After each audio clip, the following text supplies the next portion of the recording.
So the sit-in was a 2-month period in Nashville where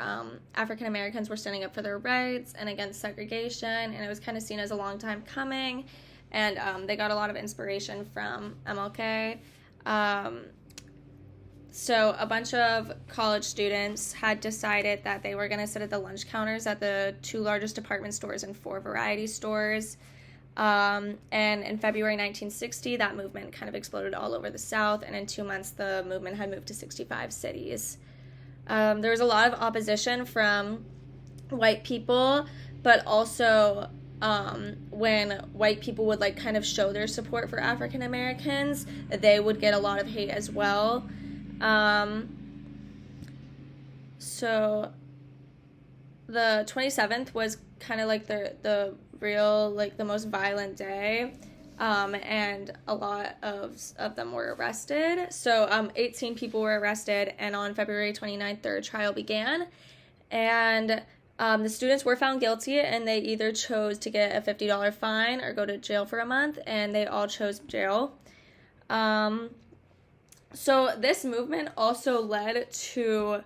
an economic boycott, and it was kind of where all these African Americans had decided, hey, we're not gonna, like, we have purchasing power, but we're gonna stop, and like you guys see how much we mean to the economy and that kind of thing. So the violence kind of hit its peak in Nashville when whites had dynamited the home of Alexander Louie, who was a city councilman and attorney, and he worked a lot with the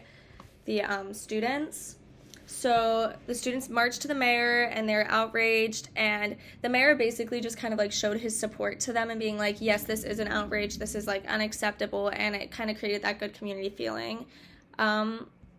between them. So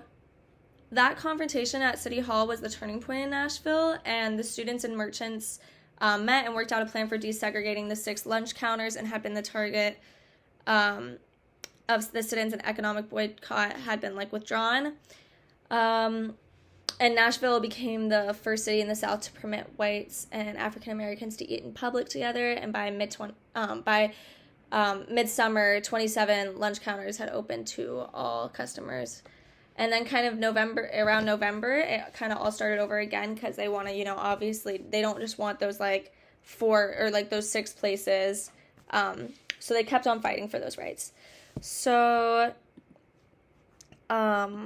something that like kind of like stood out to me in the video was the clip of everyone when they're in like the holding cell at jail together, and even though they're sitting in jail together, they just have so much hope and like so much perseverance, and like I think it's just really meaningful when everyone was like singing together and making jokes together, and just super impactful, and no matter what, they continued the fight.